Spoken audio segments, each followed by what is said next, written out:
Kenapa tidak berhasil? Ya menurut saya Apa karena ketua umumnya bukan Anda?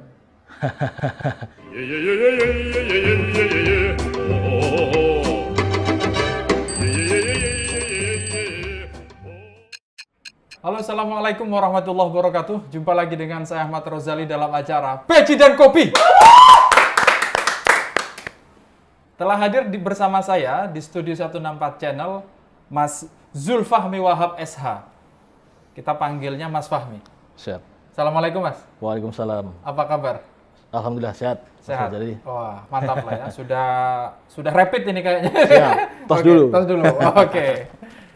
Oke, baik. Kita akan ngobrol-ngobrol mengenai banyak hal tentang Mas Fahmi. Kita panggilnya ya. Siap. Mas Fahmi. Siapa Mas Fahmi? Pendidikannya dia dari mana? Latar belakangnya. Lalu kemudian ber-PMII-nya sejak kapan?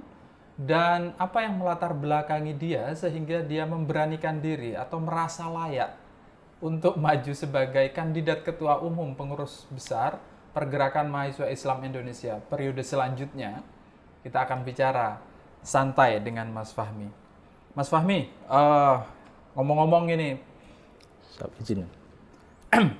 ini Mas Fahmi aslinya di mana nih? Saya asli Bojonegoro, Jawa Timur. Bojonegoro, Jawa Timur. Iya. Dari Madrasah Ibtidaiyah Negeri di Bojonegoro sampai SMA di Bojonegoro. Oke. Kemudian kuliah S1 di Universitas Airlangga Surabaya dan sekarang menempuh Magister Kenotariatan di Universitas Indonesia. Di UI. Ya, di UI. Oke. Ngomong-ngomong masa kecilnya dulu ketika di Bojonegoro. Kan pindah dari Bojonegoro hijrah ke Surabaya. Iya. Jauh sekali itu.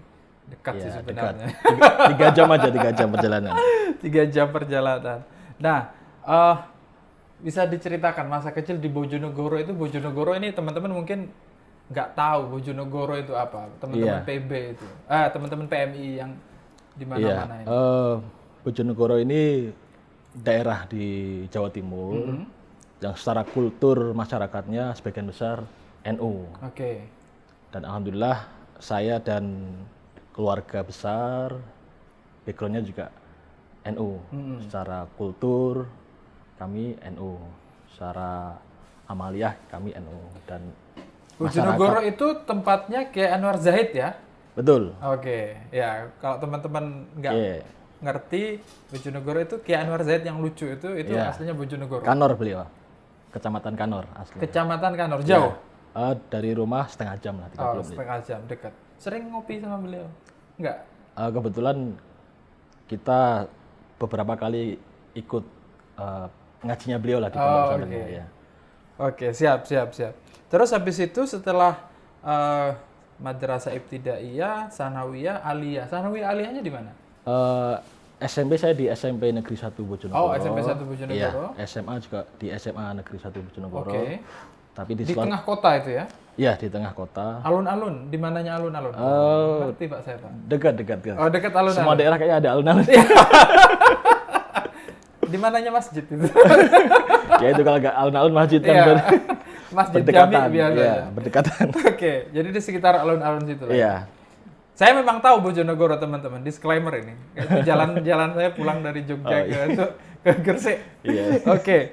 Terus kemudian lulus dan kuliah di UNER. Betul. Ambil jurusan hukum. Ya, Fakultas Hukum. Oke, Fakultas Hukum. Itu dari tahun berapa sampai berapa? Saya masuk di Fakultas Hukum 2009. Lulus 4 tahun 2013. Oke. Saya lulus. 4 tahun ya? Ya. Saya sebagai yang 7 tahun. Yang 7 tahun. Ya. Oke. Terus di organisasi apa challenge-nya? Kayaknya di organisasi seperti PMI di kampus umum itu tidak terlalu ramai seperti di kampus-kampus agama, bener nggak? Sebetulnya kalau bicara rame nggak rame sih itu tergantung sudut pandang ya Mas ya. Ya. Tetapi alhamdulillah di Universitas Airlangga sendiri PMII kegiatannya cukup aktif, walaupun secara jumlah mungkin kita dibandingkan dengan kampus-kampus di UIN, mungkin secara jumlah kita memang jauh berbeda, tapi secara kegiatan di PMII Airlangga sendiri, alhamdulillah sejak saya masuk sampai hari ini kita aktivitas masih padat, ya masih berjalan. Silaturahim dengan sahabat-sahabat yang sekarang aktif masih terjalin baik, dengan senior juga masih terjalin baik. Namun saya PMII sekarang di kampus negeri sudah terus berkembang. Oke. Ya. Kalau ditanya tantangannya ber-PMII di kampus umum, kira-kira bedanya dengan yang di kampus agama itu apa? Kalau tantangan menurut pengalaman saya di kampus negeri, tentu yang pertama kita dengan rival kita, bukan rival ya, dengan teman OKP lain lah, dengan GMNI, dengan HMI, itu kita secara kegiatan kita untuk menarik kader itu cukup butuh effort lah, butuh effort lebih. Karena apa? Karena hari ini mahasiswa itu untuk masuk di sebuah organisasi kepemudaan itu tentu memiliki pertimbangan-pertimbangan. Apalagi sekarang sudah bergeser ke era organisasi postmodern. Mahasiswa lebih banyak suka aktif di organisasi yang tidak terstruktur, tetapi memiliki gerakan yang lebih spesifik. Contoh, ada gerakan membagi nasi bungkus, ada gerakan menabung pohon. Sekarang mahasiswa lebih banyak tertarik ke sana. Nah, sebetulnya ini menjadi tantangan bagi kita yang aktif di OKP. Bagaimana kita bisa meng-create sebuah kegiatan, meng-create sebuah aktivitas di organisasi supaya mahasiswa itu juga tertarik untuk aktif di organisasi, khususnya di PMII. Rayon, lalu ke komisariat? Iya. Tahun selanjutnya? Iya. Oke. Di komisariat, apa yang lebih banyak dilakukan? Anda sebagai apa di komisariat?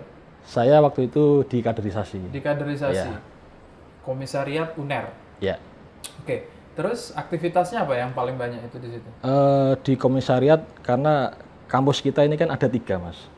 UNER itu ada ABC. Ya, ada ABC. A, B, C, D, ada E, D juga katanya. Kalau guyonannya orang Surabaya ada kampus D juga. D udah ditutup tapi kayaknya. Tapi D ditutup dia sama Bu Risma beberapa tahun.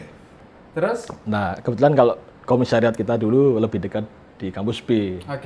Di daerah Jojoran kan. Kita sering melaksanakan kegiatan-kegiatan diskusi filsafat. Kita melaksanakan kegiatan bansos atau baksos, kita sering. Terus ya pengawalan kebijakan pemerintah.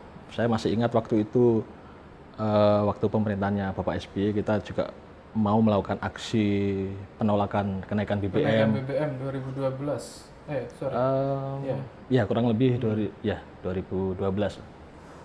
Saya masih ingat karena waktu kita diskusi di komisariat menjelang aksi, motor saya hilang. Oke. Jadi yang sampai ingat itu diskusinya atau motornya yang hilang? Jadi ada keterkaitan ya. Mau demo. Tapi bukan karena mau demo kan? Artinya sampai motornya dihilangkan sama rezim, enggak gitu kan? Tapi hilang karena hilang aja. Iya, hilang karena hilang aja. Cuman kan ya karena kita semangatnya ini kan aksi menolak BBM kan. Tapi kita akhirnya nggak jadi beli BBM karena nggak ada motor sudah. Oke. Tapi setelah Anda di komisariat, artinya isunya itu tidak lagi hukum semata karena Anda membawahi semua rayon. Betul. Challenge-nya berbeda dong akhirnya. Berbeda, sangat berbeda. Saya melihat di banyak kampus umum negeri itu masjid, musolanya itu yang mengelola teman-teman dari Islam kanan kebanyakan. Walaupun sekarang kita sudah mulai mendorong kader-kader PMI untuk kembali ke musola dan kembali ke masjid supaya musola dan masjid ini menjadi ruang kita untuk bisa membangun kedekatan dengan mahasiswa. Ya, di situ kita bisa menyampaikan bagaimana Islam rahmatan lil alamin gitu. Di PKC di bagian apa? Saya di pengembangan perguruan tinggi. Pengembangan perguruan tinggi. Apa aktivitas di situ, Mas? Ya aktivitasnya lebih banyak ke silaturahim aja Oke. sih. Bagaimana menyambungkan PMI dengan perguruan tinggi di Jawa Timur waktu itu. Berhasil atau malah gagal? Ketika Anda menjadi penyambung malah putus semua. Ya itu apa tantangannya lah. Ya. Nah, itu di PKC berapa tahun? 2 tahun. 2 tahun. Sambil Anda di PKC secara akademik Anda udah lulus ya? Sudah. Sudah lulus. Aktivitas di luar organisasi apa? Ya saya waktu itu masih mengembangkan untuk advokat sih Mas. Advokat. PKPA ya. Oke. Oh di PKPA. Ya. Anda pradi atau Pradi saya. pradi ya? Iya. Ada dua, ada pradi, ada apa non pradi? Ya, saya nggak tahu. Itulah. Itu PKPA berapa tahun itu?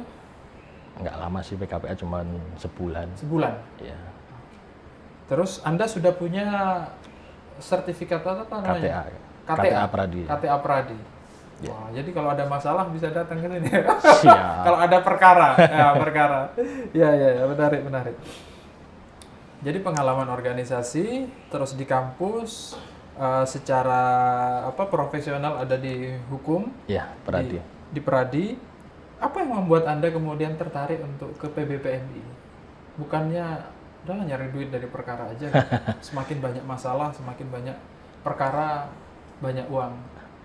Ya, kalau terkait PBPMI ini kan tidak terkait dengan finansial, Mas. Oke. Tapi lebih bagaimana kita menjaga semangat perjuangan lah.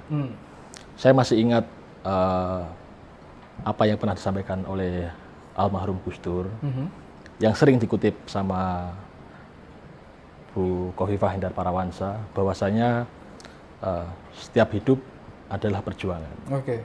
Setiap perjuangan pasti butuh pengorbanan. Dan setiap pengorbanan besar pahalanya. Oke. Artinya niat saya untuk aktif di PMI ini saya tujukan untuk bagaimana kita masih merawat semangat perjuangan lah untuk membangun SDM bangsa dan NU khususnya, karena PMI ini kan anggotanya mahasiswa. Tentu ini menjadi sebuah hal yang strategis apabila PMI ini bisa lebih baik ke depannya. Oke. Jadi gimana? Perjuangan butuh pengorbanan banyak pahalanya. Besar pahalanya. Apa pengorbanan Anda itu yang paling hebat lah sekarang? Ya sebetulnya kalau pengorbanan ini kan tidak untuk kita sampaikan lah ke Ya. Tapi Kalau dibisikin nggak? bahwasanya di PMI tentu kita pertama waktu pasti. Waktu. Ya. Oke. Waktu kita akan ada waktu yang diberikan untuk organisasi. Yang kedua tenaga. Oke. Pasti kita beraktivitas, melakukan kegiatan-kegiatan organisasi tentu membutuhkan tenaga. Yang terakhir ya secara finansial juga pasti kita membutuhkan finansial untuk bisa terus bergerak di organisasi. Ya artinya ya semua yang kita lakukan di organisasi ini kan bukan pengorbanan sih menurut saya, tapi ya ini sebuah proses lah, proses yang kita berikan untuk organisasi.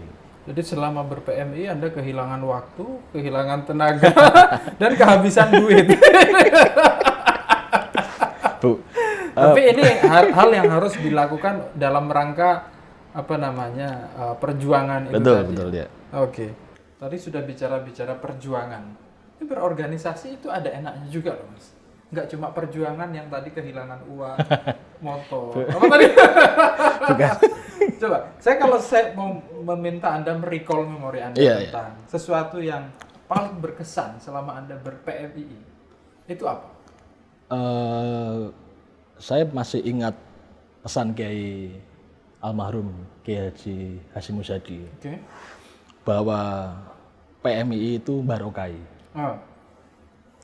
Saya masih ingat betul bahwa yang disampaikan beliau itu yang disampaikan beliau sekarang yang saya rasakan. Apa?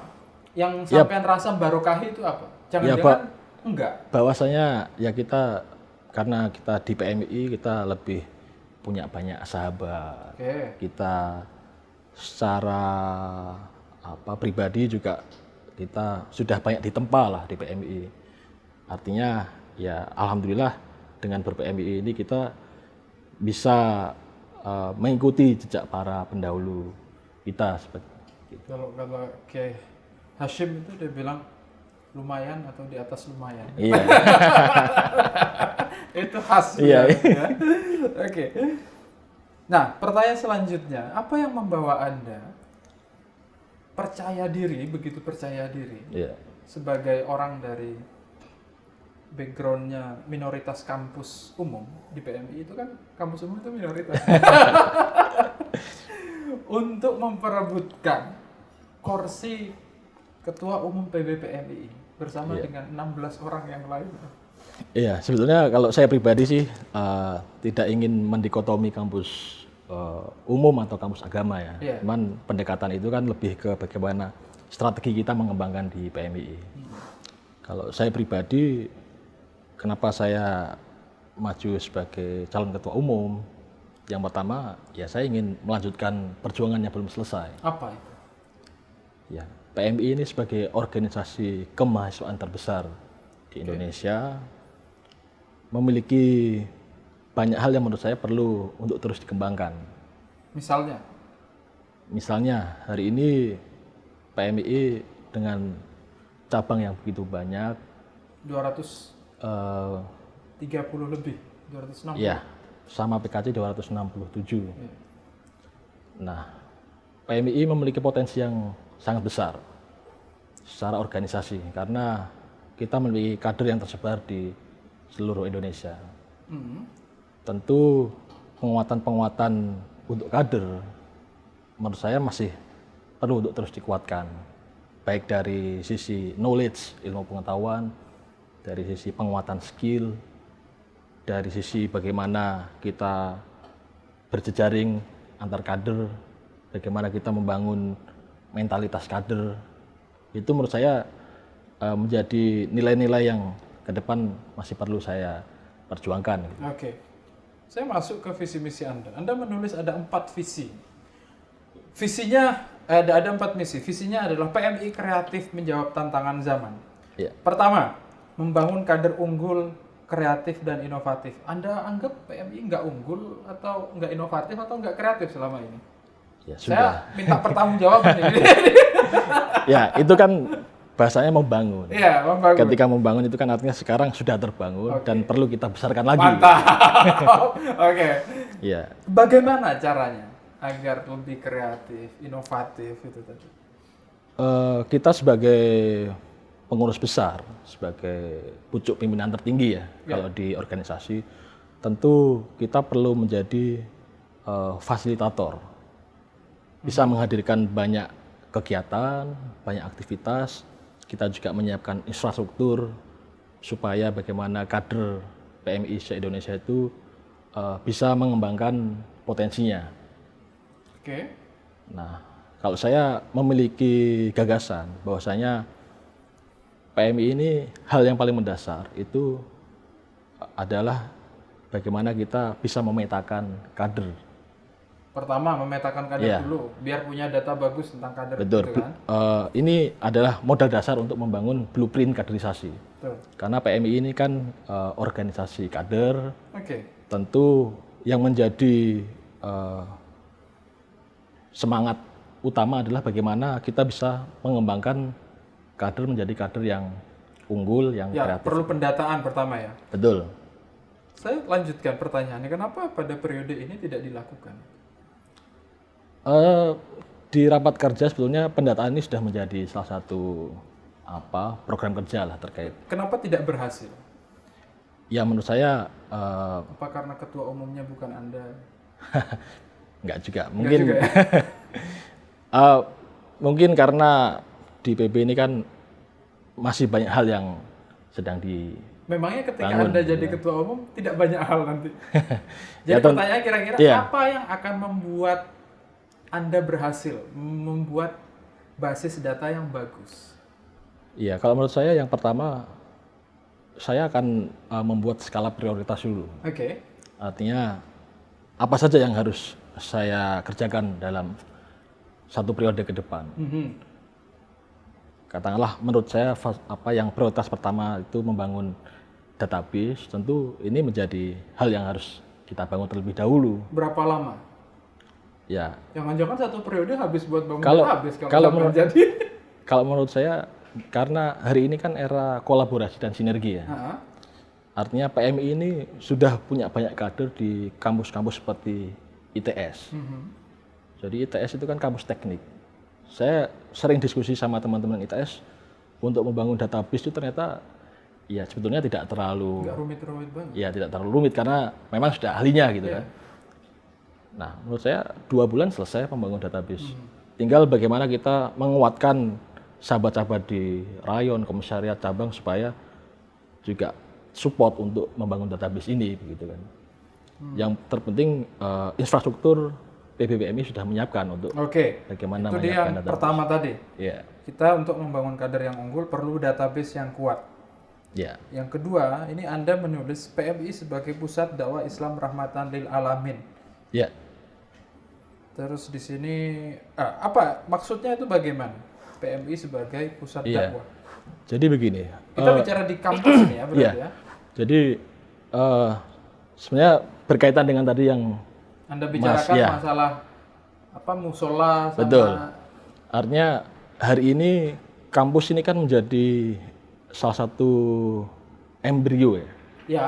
Menjadi embrio bagaimana penyebaran Islam yang ke kanan-kananan itu mulai disebarkan di kampus. Nah, menurut saya ini menjadi persoalan serius apabila PMI tidak hadir untuk menjadi garda terdepan untuk mematahkan gerakan tersebut.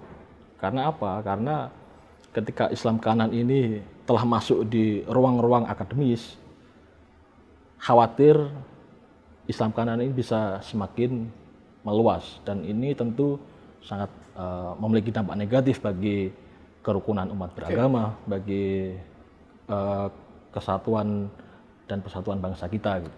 Menurut Anda caranya adalah menghalangi mereka berdakwah atau dengan cara menawarkan dakwah kita yang lebih kreatif daripada mereka? Ya, menurut saya kita harus lebih kreatif bagaimana kita bisa melakukan kegiatan-kegiatan yang bisa menarik masyarakat atau mahasiswa ya, menarik masyarakat kampus, ya. masyarakat kampus supaya mereka tertarik dengan kegiatan-kegiatan PMI. Yang tidak kalah penting lagi sekarang bagaimana kita menguatkan narasi-narasi Islam damai dan Islam rahmatan lil alamin di media sosial. Oke, yang ketiga adalah terciptanya ruang kreatif dan inovatif bagi kader PMI dengan cara mewujudkan Innovation Center, PMI Innovation Center atau PMII dan PMI Creative Network. Bisa Iya. dijelasin itu? Iya, gagasan ini muncul karena hari ini kita telah menghadapi era disruption. Bahwasanya hari ini kita tidak bicara siapa yang besar, tetapi kita bicara siapa yang cepat. Siapa yang memiliki kecepatan merespon perubahan. PMI sebagai organisasi sebesar itu cepat nggak menurut sampean? Menurut saya harus perlu dipercepat. Berarti nggak secepat itulah ya sekarang ini. Ya sudah cepat tapi perlu dipercepat. Cocok. Caranya adalah dengan ruang Innovation Center dan Creative Network ini. Iya. Itu apa bentuknya? Jadi kalau PMI Innovation Center itu saya berpikiran bahwasanya PBPMI itu sebagai sekretariat PMI atau markas besar PMI hari ini itu bisa kita manfaatkan sebagai ruang inovasi bagi kader-kader se-Indonesia. Artinya caranya yang pertama tentu kita harus menjadikan sekretariat ini sebagai tempat yang nyaman. Nyaman itu, Nyaman. bayangkan kader itu nyaman, banyak makannya. Ya, artinya nyaman itu infrastruktur, katakanlah hal paling kecil lah, internet. Internet. Hari ini kan kalau kita aktivitas nggak ada internet kan, kalau kata milenial kan no internet, no life kan. No internet no life. Nah, makanya ini menurut saya perlu kita membangun bagaimana supaya sekretariat ini juga akses internetnya Di lancar. PB itu sudah ada internet bagus kayaknya. Ya, no? Ya. 100 megabyte, ya? 150. 150 megabyte. Misi yang keempat yang disampaikan oleh Mas Fahmi ini adalah terbentuknya entrepreneurship kader PMII. Kader PMII yang entrepreneurship. Wah, itu gimana itu, Mas? Penjelasannya tuh. Iya, entrepreneurship ini kan mentalitas ya, Ya. yang ingin saya bangun ke depan itu bagaimana kader-kader PMII itu juga banyak yang memiliki mentalitas entrepreneur. Apa yang akan Anda lakukan agar teman-teman PMI ruang sense of entrepreneurship-nya itu timbul? Nah, saya ingin melanjutkan salah satu program dari Ketum Agus, Oke. yaitu Sekolah Miliarder. Sekolah miliarder. Ya, sekarang Sekarang ada? PBPMI memiliki Sekolah Miliarder. Itu yang sekolah miliarder atau cita-cita biar jadi miliarder? Kader-kader yang Pengen kita dorong supaya menjadi miliarder. Tapi belum ada yang miliarder. Nah, OTW miliarder lah. OTW. Nah, ngelanjutinnya gimana? Ngelanjutinnya? Ya, menurut saya yang pertama skupnya akan kita perluas. Oke. Kalau selama ini sekolah miliarder hanya diikuti beberapa puluh, kalau nggak salah ya sudah ada hampir 100 kalau nggak salah ya yang sudah pernah ikut sekolah miliarder. Nah, ini ke depan saya ingin mendorong sekolah miliarder di setiap PKC. Artinya PBPMI akan memfasilitasi kegiatan sekolah miliarder di tiap PKC. Kita datangkan mentor-mentor yang memang Mentornya senior PMI atau memang miliarder? yang Itu dua hal yang berbeda. Iya, antara senior dan kita cari senior yang miliarder dulu. ada nggak? Banyak lah. Banyak ya? Banyak. Oke. Yang kedua, kita tidak menutup kemungkinan berkolaborasi dengan beberapa pengusaha top nasional supaya bisa membimbing atau menjadi mentor kader-kader PMI supaya bisa menjadi ya pengusaha-pengusaha level nasional gitu. Artinya harapan saya 5 tahun, 10 tahun, 15 tahun ke depan akan banyak entrepreneur yang tumbuh dari kader-kader PMII. Oke. Luar biasa. Pertanyaan kuncinya begini. Sekarang 2021, Kongres 2021, nanti periodenya 2021 sampai 2023. Ya. Katakan, bayangkan lah ya, saya Yeah. kasih kesempatan Anda membayangkan Anda terpilih. Ya. Anda terpilih menjadi ketua umum PBPMI selama 2 periode. Dan sekarang kita berada di tahun 2023. Satu periode. Ya, satu periode. Kita berada di tahun 2023. Ya. Setelah Anda memimpin, Ya. PMI itu berubah menjadi seperti apa? Ya. Harapan saya PMII setelah satu periode kepemimpinan saya akan menjadi tumbuh kader-kader unggul yang memiliki skill, yang memiliki kapasitas, memiliki konektivitas jejaring PMI yang kuat, dan memiliki mentalitas yang baik untuk mengembangkan PMII lebih besar lagi. Oke. Kalau bayangan mengenai kadernya begitu, tapi secara organisatoris bagaimana? Peran PMII akan kira-kira dengan 4 misi itu tadi, peran PMII sebagai organisasi itu akan lebih signifikan. Itu di bidang apa nantinya?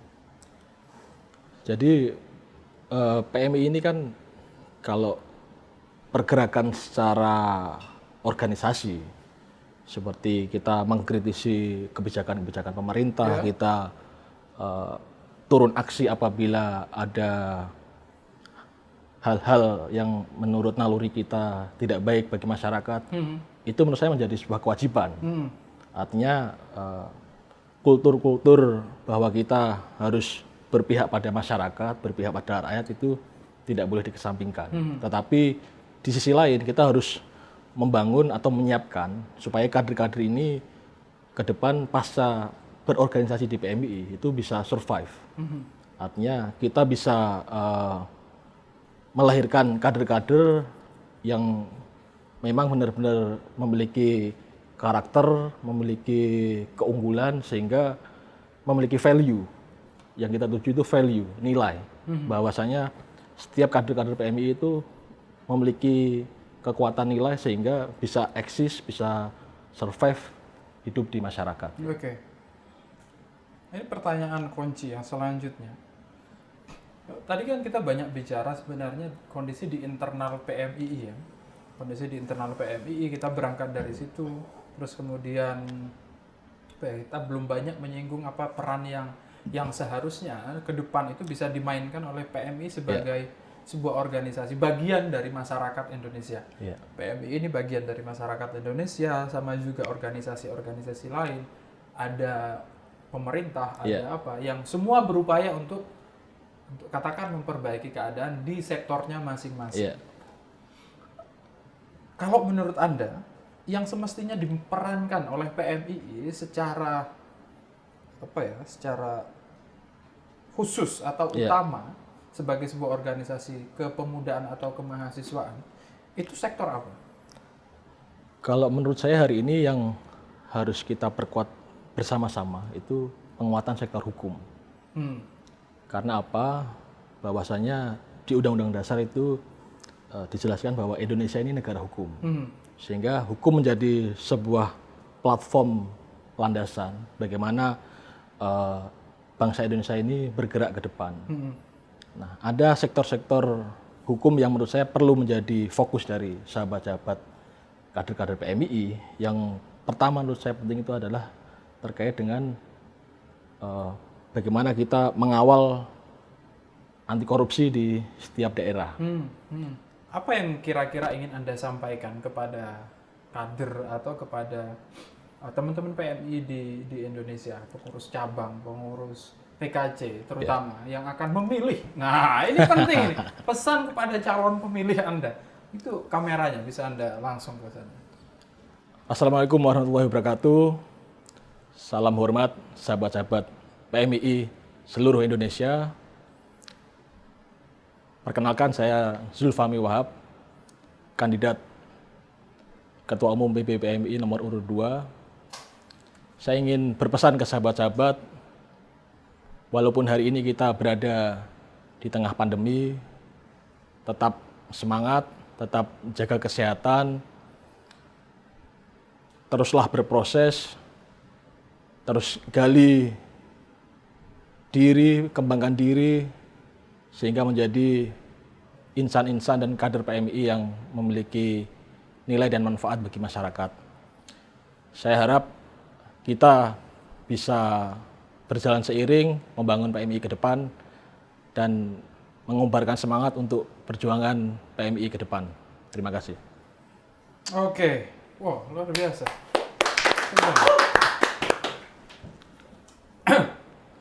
Kita berada di sesi akhir obrolan dengan Mas Fahmi, tapi sepertinya malu-malu Mas Fahmi untuk minta Anda nyoblos dia. Jadi kalau Anda merasa gagasan yang disampaikan oleh Mas Fahmi dalam obrolan ini cukup menarik dan sesuai dengan apa yang Anda harapkan, saya pikir itu alasan yang kuat untuk mendorong Anda memilih Mas Fahmi. Kira-kira gagasan tentang inovasinya, terus pengembangan jaringannya, lalu penguatan peran PMI di bidang hukumnya, di anti korupsinya, itu Anda pikir ini gua banget, atau ini yang diperlukan oleh Indonesia saat ini, coblos nomor 2. Kira-kira gitu ya? Siap. Itu yang harus disampaikan, biar jelas ini arahnya kemana. Demikian teman-teman, terima kasih Mas Fahmi atas kehadirannya. Semoga sukses di Kongres PBPMI ke depan. Amin. Yang akan diselenggarakan nanti kira-kira bulan Maret. Awal Maret. Akan banyak sekali kejutan-kejutan selama Kongres nanti. Akan ada konsolidasi, ketua-ketua cabang akan didatangi, akan diteleponin atau disamperin satu persatu oleh para kandidat. Dan Anda jika bingung mana kandidat yang terbaik, mana yang menurut Anda lebih baik daripada yang lain, mana yang gagasannya brilian, mana yang Anda ingin rasa Anda banget, Anda tonton di 164 channel. Di situ ada banyak kandidat yang Anda pengen tahu visi misinya apa, ditonton. Anda akan tahu di situ siapa dia, apa yang akan dia bawa, dan apa yang akan dilakukan ketika dia menjadi Ketua Umum PBPMI. Terima kasih kandidat nomor 2 atas kehadirannya. Sekali lagi, kalau teman-teman saya encourage untuk menyukseskan Kongres PBPMI yang akan nanti digelar di bulan Maret dengan sistem yang baru, yang berbeda dari yang sebelum-sebelumnya. Saya Ahmad Rozali mohon undur diri. Apabila ada kesalahan saya minta maaf. Wallahul muwaffiq ila aqwamit thoriq. Wassalamualaikum warahmatullahi wabarakatuh. Waalaikumsalam.